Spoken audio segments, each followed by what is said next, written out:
दोस्तों जय भीम नमो बुद्धाय। मिलेंद्र गौतम। आज मैं हूँ अमर कॉलोनी में ए ब्लॉक में, जहाँ पर संविधान दिवस मनाया जा रहा है। बिल्कुल मैं आपको बताना चाहूँगा कि मेरे पीछे जो है वो भारत का कॉन्स्टिट्यूशन है, जो कि कॉन्स्टिट्यूशन ऑफ इंडिया है, और भारत का संविधान जो है इसी से ही पूरा भारत चलता है। बाबा साहब डॉक्टर B.R. अम्बेडकर जी ने संविधान बना करके इस भारत को एक कानून दिया था, रूल रेगुलेशन दिए थे, वही संविधान था, और इसी से ही पूरा भारत चलता है। मैं बताना चाहूँगा कि कुछ लोग कहते हैं कि एक समुदाय का ये संविधान है या बाबा साहब ने इस संविधान को पार्शलिटी की थी। मैं आपको बता दूं कि वाल्मीकि समाज भी इस संविधान दिवस को आज यहाँ पर मना रहा है अमर कॉलोनी में, और वाल्मीकि समाज ही नहीं, सब समाज के लोग यहाँ पर पहुँचे और उन्होंने इस संविधान दिवस को मनाया। आइए कुछ बात करने की कोशिश करते हैं ऑर्गेनाइजर दीपक जी से। दीपक जी, आपने संविधान दिवस मनाया, क्या जरूरत पड़ी थी आपको कि आज आपको संविधान दिवस मनाना पड़ा? सर, आज के दिन 26 नवंबर 1949 को हमारे बाबा साहब डॉक्टर B.R. अम्बेडकर ने संविधान को फ्रेम किया था और संविधान को संविधान सभा को सौंपा था। संविधान हमारे बाबा साहब ने ही बनाया था। उसमें 7 मेंबर थे, क्योंकि प्रारूप समिति का गठन हुआ था 29 अगस्त 1947 को, और उस 1947 में उसमें 7 सदस्य थे। उन 7 सदस्यों में से कुछ लोग बाहर थे, कोई बीमार था, किसी ने रेजिग्नेशन दे दिया था। उसके बावजूद तो डॉक्टर B.R. अम्बेडकर पर ही इसकी जिम्मेदारी थी और उन्होंने ही इस संविधान को फ्रेम किया है। ये हमारे लिए गर्व की बात है, इसमें हमें अधिकार मिलते हैं। अगर मैं बाबा साहब को बोलना चाहूँ तो मेरे लिए वो एक समता पुरुष है, जिन्होंने सबको मानव को मानव बना दिया, इंसान को इंसान बना दिया और दलित वर्गों को अधिकार दिया। क्योंकि मैं ये देखता हूँ कि समाज में हमारे जो लोग हैं वो बाबा साहब को उस हिसाब से नहीं मान पा रहे हैं जो उन्हें मानना चाहिए था। तो इसलिए लोगों में अवेयरनेस लाने के लिए, लोगों को जागरूक करने के लिए हमने इस संविधान दिवस को मनाया। जैसे जैसे अम्बेडकरवाद बढ़ेगा, समाज में इक्वलिटी आएगी, समाज की प्रोग्रेस होगी, लोग पढ़ेंगे लिखेंगे और पढ़ लिख कर समाज मजबूत होगा, और इस तरीके से इसीलिए हमने इस संविधान को मनाया। मैं आपसे भी जानना चाहूँगा कि संविधान जो है क्या वो एक ही समुदाय के लिए था या पूरे भारत के लोगों के लिए था? मिलेंद्र जी धन्यवाद। मैं सबसे पहले आप सभी को संविधान दिवस की हार्दिक मंगल कामनाएं देता हूं। मिलेंद्र जी, जैसा कि आपने पूछा है कि संविधान एक ही वर्ग के लिए नहीं है, इस बात को हमारे भारत के मुख्य न्यायाधीश चंद्रचूड़ सिंह जी ने भी कहा है कि जो डॉक्टर भीमराव अम्बेडकर ने जो संविधान बनाया है ये उन लोगों के लिए भी बनाया है जिन्होंने इस मनु व्यवस्था को देश में कायम किया, जो 5000 सालों से शोषण कर रहे थे, और ये उन लोगों के लिए भी बनाया है जो इसका शोषण हो रहे थे। फर्क इतना है कि उन लोगों को जो फायदा ज़्यादा संविधान से पहुंचा, जो लोग हजारों सालों से पीड़ित थे, उसमें जो इस देश के मूल निवासी SC ST OBC, धर्मनिरपेक्ष जो धर्म कन्वर्टेड है, मुस्लिम हो, सिख हो, ये कोई भी धर्म से संबंधित हो, उनको सभी का अधिकार बाबा साहब ने दिया है। बिल्कुल। मैं सर आपसे भी जानना चाहूँगा, क्या संविधान जो कहता है कि सब लोग समान है, तो संविधान लागू होने से सब लोग समानता में आए हैं या नहीं आए? सबसे पहले तो मैं धन्यवाद करूंगा जो बड़े भाई हमारे दीपक जी का, इन्होंने जो है अपने क्षेत्र में और आज हमारे क्षेत्र में पहली बार इतना अच्छा बाबा साहब भीमराव अम्बेडकर का लिखा आज संविधान दिवस मनाया गया है। मैं सभी क्षेत्रवासियों को बहुत बहुत धन्यवाद देता हूँ और बड़े भाई का भी धन्यवाद देता हूँ कि भैया ने आज इस हमारे जो क्षेत्र में आज पहला ये ऐसा कदम उठाया। बाकी समानता तो बहुत ज़्यादा ही समानता ही, देखिए समानता इसलिए ये कि देखो हर वर्गों का आज वो तो चेंज हो जाएगा बाद में, और हर वर्ग के लिए हम संविधान जो बाबा साहब ने जो है लिखा है कि हर वर्ग को मजबूती मिले। चलिए, बिल्कुल मजबूती की बात करें तो बहुत सारी राजनीतिक पार्टियां जो हैं वो ये भी कह रही हैं कि संविधान को बदलना है। क्या भारत का संविधान बदल देना चाहिए या जो चल रहा है ये बहुत अच्छा है? मैडम आप हटना जरा। सबसे पहले मैं आपके चैनल के माध्यम से बताना चाहता हूँ, जो मनुवादी ताकतें हैं जो कहते हैं कि संविधान के प्रारूप को बदल देंगे, संविधान को बदल देंगे, जब तक आप जैसे, हम जैसे, दीपक भाई जैसे लोग विद्यमान हैं हमारे समाज में, संविधान का कोई बाल भी बांका नहीं कर पाए। दो सर दो। अगर कोई ऐसी कुछ बात हो जाती है तो क्या आपका क्या स्टैंड रहेगा? तो हम सड़कों पर उतर आएंगे और जो हमसे बन सकेगा हम वो संविधान को बचाने के लिए करेंगे। बिल्कुल, मैं आपसे भी जानना चाहता हूँ कि संविधान बचाने के लिए हम लोग बात तो कर रहे हैं, संसद की भी बात कर रहे थे, संसद बदल गया, हो सकता है राजनीतिक पार्टियां संविधान को भी चेंज करें।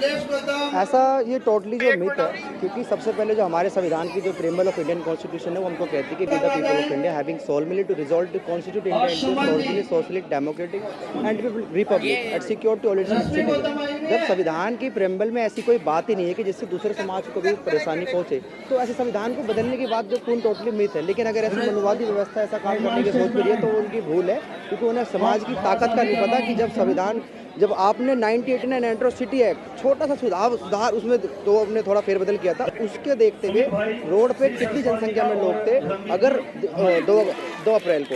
लेकिन अगर संविधान बदलने की बात आती है ना, तो आप जानते हैं कि संसद से लेकर और रोड तक जो मारामारी होगी ना, जिस तरीके से हम संवैधानिक तरीके से हम अपने उसको विरोध करेंगे उस चीज़ का, तो वो देखने लायक होगा। लेकिन सबसे पहले यही समझने की बात है, जैसे कि आज भाई ने प्रोग्राम किया, मैं थोड़ा माफ़ी चाहूँगा क्योंकि मैं बोलना चाहता हूँ लेकिन मुझे बोलना पड़ रहा है इस चीज़ का।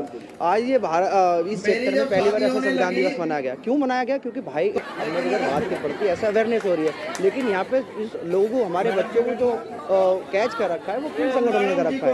हिंदू संगठनों ने। और हिंदू रक्षा दल हुए, ये जितने भी विश्व हिंदू परिषद है, बजरंग दल, ये लगातार यहाँ पर अपने आप को प्रोजेक्ट कर रहे हैं और हमारे समाज के बच्चों को ये हायर कर रहे हैं। और खूब हमारे लोग जाते भी उनमें, खूब जय श्री राम के नारे लगाने आते हैं। वो क्यों कर रहे हैं? वो सिर्फ इसलिए कर रहे हैं ताकि उनको अपनी राजनीतिक सत्ता पाले और राजनीतिक रोटी सेक सके। लेकिन सबसे बड़ा जो हमारा जो कार्य है, जो आज हम यहाँ तक पहुँचे, डॉक्टर भीमराव अम्बेडकर की वजह से पहुँचे, उस संविधान की वजह से पहुँचे। तो आपको समझना पड़ेगा और हमारे समाज की युवाओं को समझना पड़ेगा, क्योंकि बाल्मीकि समाज की स्थिति आज भी बहुत खराब है। इसको देखते हुए क्यों? क्योंकि वह आज भी जो इस आइडियोलॉजी के प्रति, हिंदू आइडियोलॉजी के प्रति जो अपना आपको जो बता रहा है कि हिंदू आइडियोलॉजी के प्रति मैं बड़ा एक्वायर, क्योंकि उसको टैग जो जुड़ा हुआ है जो वाल्मीकि वाला, उसकी वजह से बहुत उनको अपना आपको अटैच मानते हैं। क्योंकि उनको अगर यहाँ की जैसे पंजाब में और तरीका देखोगे कि वाल्मीकि को मानने का वहाँ पे तरीका गुरु वाला है, लेकिन यहाँ पे मानने दिया कि जय श्री राम के साथ बोलना पड़ेगा।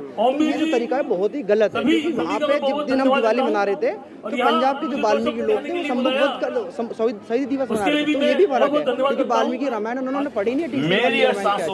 तो यही है कि ऐसा संविधान प्रोग्राम हमारे निरंतर यहाँ होना चाहिए और हमारे समाज के बच्चों को। और मेन चीज में खास जो आज जो निभा रहा है, आज के जो अम्बेडकरवाद जो आंदोलन चला रहा है, बहुजन मूवमेंट चला रहा है, जाट समाज को, वाल्मीकि समाज के प्रति अपने निष्ठावान रखनी पड़ेगी, तभी समाज को, लोगों को हम आगे बढ़ सकते हैं। कि आज भी अगर एससी में देखा जाए तो सबसे पहले ये 2 पार्टिकुलर कास्ट को दिखाया जाता है। लेकिन आज जो जाटो समाज जो थोड़ा सा मैं मानता हूँ कि बाबा साहब को थोड़ा सीमित करके रखा है, वो ना करे और अपने लोगों में ज़्यादा से ज़्यादा ये भावना रखे कि जाट और वाल्मीकि से भेदभाव नहीं है, वो अलग नहीं है, वो चाचा ताऊ के बच्चे हैं। और उसको लेकर बहुजन मूवमेंट को लेकर आगे चले और समाज को लेकर आगे चले, जो बहुत जरूरी है। रोटी बेटी का सबसे मेन चीज जो सबसे मेन और खास रिश्ता है, वो रोटी बेटी का संबंध हमें बनानी चाहिए ताकि हमारा समाज आगे बढ़ सके। धन्यवाद। बिल्कुल, बाबा साहब ने भी कहा था कि अंतर जातीय विवाह करना चाहिए जिससे कि समानता आए और ये जाति जो है वो खत्म हो जाए। मैं आपको बता दूं, जैसे अभी भाई साहब ने कहा कि जातियों में हमें डाल दिया गया है, बाबा साहब डॉक्टर B.R. अम्बेडकर ने जाति सिर्फ 3 कर दी थी। 6,643 जातियों में से 3 जाति बनाई थी, SC, ST और OBC। इसके अलावा और कोई जाति नहीं थी। पर यहाँ पर मनुवादियों ने, जो भी कहते हैं कि मनुवादियों ने यहाँ पर 6,000 जातियों में ही SCO को बांट दिया, आपस में एक दूसरे को लड़ाने के लिए, और संविधान में इनको सबको एक कर दिया। क्या ये बात सही है कि अगर हम संविधान के अनुसार चलें तो किसी भी जाति और किसी भी धर्म में हम शादी भी कर सकते हैं? बिल्कुल, ये जरूरी है और ये हो सकता है, क्योंकि संविधान ने ये अधिकार हमको दिया है कि अगर आप किसी भी धर्म को नहीं मानते तो स्पेशल मैरिज एक्ट के अंदर हम शादी कर सकते हैं और अपने तरीका जीवन जी सकते हैं। लेकिन अगर संविधान के जैसे खतरा आया, जिस तरह से लोग इसको अपने अनुसार ढालने की कोशिश कर रहे हैं और पिछले दिनों जिस तरह से जो समाज से जुड़े हुए कानून हैं उनमें बदलाव की बात की गई है, उससे ऐसा लग रहा है कि जो व्यक्तिगत स्वतंत्रता का जो मूल्य है उसका हनन हो रहा है, इनडायरेक्टली हो रहा है। अब सवाल ये होता है कि वो इस तरह से हो रहा है कि आप कोर्ट में नहीं जा सकते, चैलेंज नहीं कर सकते, लेकिन आम आदमी समझ रहा है। तो ऐसे में जैसे ये दीपक भाई ने ये प्रोग्राम किया है संविधान की अवेयरनेस को लेके यहाँ पे, और इस गली मोहल्ले में यहाँ पे किया है, काफ़ी लोग यहाँ पे संविधान पे बातचीत करके गए हैं, तो एक अवेयरनेस फैलाना, एक शिक्षा देना संविधान के बारे में कि संविधान क्या है और समाज उसके अनुकूल कैसे होना चाहिए, आपके जो अधिकार हैं उसका हनन कैसे हो रहा है और उसमें बचाव आपको कैसे करना है, यहाँ पर बताया गया, समझाया गया। तो इस तरह के प्रोग्रामों की संख्या लगातार बढ़नी चाहिए, तभी हम अपने अधिकारों की रक्षा कर पाएंगे। नहीं तो अधिकारों की रक्षा कर पाएंगे। दीपक जी, मैं दोबारा आपसे कहना चाहता हूँ, आप लोगों को अवेयर भी करते हैं, टीचिंग भी देते हैं, बहुत सारे बच्चे आपके पढ़ाए हुए जो हैं वो गवर्नमेंट जॉबों में अलग अलग पदों पे पहुंचे हुए हैं। क्या लगता है कि शिक्षा के साथ साथ संविधान भी घर में पढ़ा देना चाहिए? बिल्कुल सर, मैं संविधान को पढ़ाता भी हूँ, मैं पॉलिटी भी पढ़ाता हूँ, हिस्ट्री भी पढ़ाता हूँ और बच्चों को अम्बेडकरवाद विचारधारा से अवगत भी कराता हूँ। मैं समय समय पर उनको डोज देता रहता हूँ जिससे उनके अंदर अम्बेडकरवाद पैदा हो और लोगों में समानता का व्यवहार लोगों को करे। जी बिल्कुल, मैं आपको बताना चाहूँगा कि आज संविधान दिवस है। बाबा साहब डॉक्टर B.R. अम्बेडकर जी ने आज ही के दिन संविधान लिख करके जो गवर्नमेंट थी उसको सौंपा था। जवाहरलाल नेहरू, मोतीलाल नेहरू, जिन्ना और इत्यादि बहुत सारे लोग थे जिनको संविधान आज के दिन सौंपा गया था और 26 जनवरी को उसे लागू भी कर दिया था। मैं फिर से आपको यही बात बताना चाहूँगा कि नेल्सन मंडेला और ओबामा ने भी यही कहा था, जापान के भी लोगों ने ये कहा था कि अगर बाबा साहब डॉक्टर B.R. अम्बेडकर जिंदा होते तो अपने भारत का संविधान उन्हीं से लिखवाते। ये हमारे पूरे देश के लिए गौरव की बात है कि कोई दूसरे देश जो हैं, जो सुप्रीम पावर कहलाती हैं देशों में, वो लोग भी बाबा साहब का लोहा मानते हैं। जय भीम, नमो बुद्धाय। आपको संविधान दिवस की बहुत बहुत मंगल कामनाएं।